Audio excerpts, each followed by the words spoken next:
सबसे बड़ा हथियार हमारा। मैम आज बीजेपी कार्यालय सिरसा में वोट चोरी, वोट चोर, गद्दी छोड़ और बीजेपी जो नेता है उन पर कालिक पोती गई है। इस सारे मामले कालिक पोतना हमारा कल्चर नहीं है। वोट चोर गद्दी छोड़ अभियान के तहत सिरसा में प्रोटेस्ट किया है, क्या कुछ मांग कर रहे हैं आप? देखिए, कांग्रेस पार्टी ने महामहिम राष्ट्रपति जी के नाम हर जिला हेडक्वार्टर पर जाके हम लोग ज्ञापन दे रहे हैं। हमारे नेता आदरणीय राहुल गांधी जी ने दिल्ली में 5 नवंबर को इंदिरा भवन के अंदर जो प्रेस कॉन्फ्रेंस की पत्रकार साथियों को जो बताया, जो रिकॉर्ड सामने पेश किया कि किस तरह से हरियाणा में 25 लाख वोटर्स की हेराफेरी की गई है, हर 8वां वोटर फर्जी डुप्लीकेट था, जिसकी वजह से कांग्रेस की बनती हुई सरकार चोरी हो गई और ये अवैध और असंवैधानिक सरकार बनी। इसलिए हम उस पार्टी का इस बात का विरोध कर रहे हैं। ये साहब बीजेपी कह चुकी है कि वोट चोर नहीं हुआ है, हालांकि मुख्यमंत्री भी खंडन कर चुके हैं कि वोट चोर नहीं हुआ है। आप क्या समझते हैं कि बीजेपी ये कहेगी कि हमने चोरी करी? कोई चोर कभी कहता है हमने चोरी की है?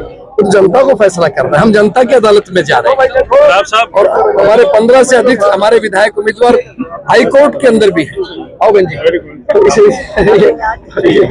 तो इसलिए 15 से अधिक लोग हमारे हाई कोर्ट में भी पेटिशन में गए हैं, लेकिन हमने जनता का भरोसा है, जनता की अदालत में जा रहे हैं। ये राहुल जी का संदेश है कि हमें सत्ता के लिए नहीं, सेवा के रास्ता चुना है, लोकतंत्र को बचाने का रास्ता चुना है, संविधान को बचाने का रास्ता।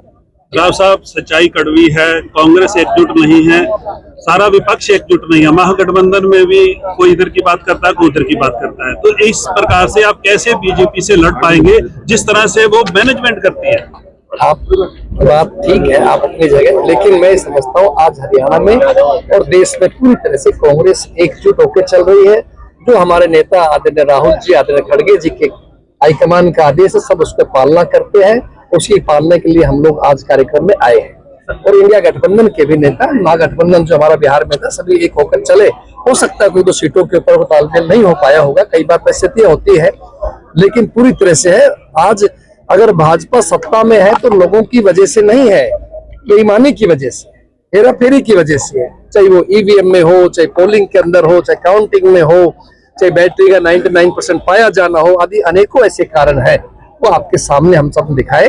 लेकिन हमेशा बुराई का अंत होता है। आप ये मान के चलिए कि आने वाले समय लोगों का होगा, कांग्रेस का होगा, और हमारे नेता राहुल जी केंद्र के अंदर एक मजबूत स्थिति में सरकार हम आने वाले समय में बनाएंगे। हरियाणा में अपनी कांग्रेस सरकार हम लोग बनाएंगे। लेकिन सर अभी विधायक जी ने भी जिक्र किया सिरसा के कि कहीं मैडम की फोटो नहीं है, कहीं भूपेंद्र सिंह हुड्डा जी की फोटो नहीं है। देखिए, सभी नेता हमारे लिए आदरणीय, सबकी फोटो होनी चाहिए। कांग्रेस प्रदेश कांग्रेस ने एक गाइडलाइंस जारी की है अपने लेवल के ऊपर, और मेरा ये मानना है जो हमारा बैकड्रॉप था, जहां हम बैठे थे स्टेज पे, वो या जो हम लेके चल रहे थे, उसमें सभी समान नेता की है। हाँ, अगर कोई व्यक्तिगत रूप से किसी ने अलग बनाई है और उसने किसी नेता का नहीं डाला है तो ये उसकी भूल है। हम उनको भी कहेंगे भविष्य में ऐसा नहीं होना चाहिए, सबको साथ लेकर चलना चाहिए। सभी हमारे लिए आदरणीय। आप स्टेट प्रेसिडेंट हैं, क्या ऐसी कार्रवाई नहीं बनती प्रदेश अध्यक्ष होने के नाते? नहीं, अगर अनुशासन के दायरे में कुछ आती है तो बिल्कुल कार्रवाई होगी। हमने बड़े वरिष्ठ सदस्य धर्मपाल मलिक जी को इसका चेयरमैन बनाया है और वो सबका संज्ञान लेते रहते हैं। अब भी उनका कार्यक्रम आज भी है, तो लेंगे इस विषय। कोई गलती करेगा तो उसके खिलाफ कार्रवाई भी होगी। धन्यवाद।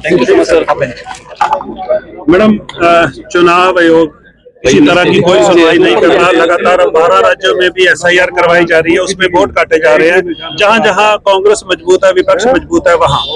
इसीलिए हम कहते हैं कि ये लोगों तक ये मुद्दा जाना चाहिए। अपने अधिकारों के लिए लोग भी लड़े और कांग्रेस पार्टी भी लड़े, विपक्ष भी लड़े और मीडिया भी लड़े, क्योंकि लोकतंत्र का एक हिस्सा मीडिया भी है। लोकतंत्र का हिस्सा और सबसे बड़ी मजबूत जड़ जो है वो तो लोग हैं। हमने सबको जागरूक करना है और इस तरह के गलत काम ना हो। भाजपा हर तरह के हथकंडे अपनाती है, लेकिन दुख इस बात का है कि हमारा इलेक्शन कमीशन, जिसकी जिम्मेवारी बनती है फ्री और फेयर इलेक्शन कराना, और अगर कहीं छोटी सी भी कोई शंका उठती है तो उसकी सफाई देनी चाहिए और उसको दुरुस्त करना चाहिए। वो नहीं हो पा रहा। उल्टा हमारे नेता को जब इलेक्शन कमीशन उनसे सवाल करता है तो शक ये पुख्ता हो जाता है कि वो लोकतंत्र में कितना विश्वास है। मैडम, जिस तरह से अब तो यही लग रहा है कि इंडिया में जैसे चाइना में चुनाव होते हैं, दक्षिण कोरिया में होते हैं, रशिया में होते हैं, उसी तरह के चुनाव है। भारतवासियों ने लड़ाई लड़ी है विदेशी हुकूमत के खिलाफ। भारतवासी अपने लोकतंत्र को, अपने संविधान को बचाने के लिए पूरी ताकत का इस्तेमाल करते हैं। हमारा सबसे बड़ा, हमारी ताकत, हमारा हथियार है हमारे वोट का अधिकार, और अपने वोट के अधिकार को हमने बचाना है। सबसे बड़ा हथियार हमारा वोट। मैम, आज बीजेपी कार्यालय सिरसा में वोट चोरी, वोट चोर, गद्दी छोड़ और बीजेपी जो नेता है उन पर कालिक पोती गई है। इस सारे मामले कालिक पोतना हमारा कल्चर नहीं है, हम विरोध करेंगे। कालिक पोतना हमारा कल्चर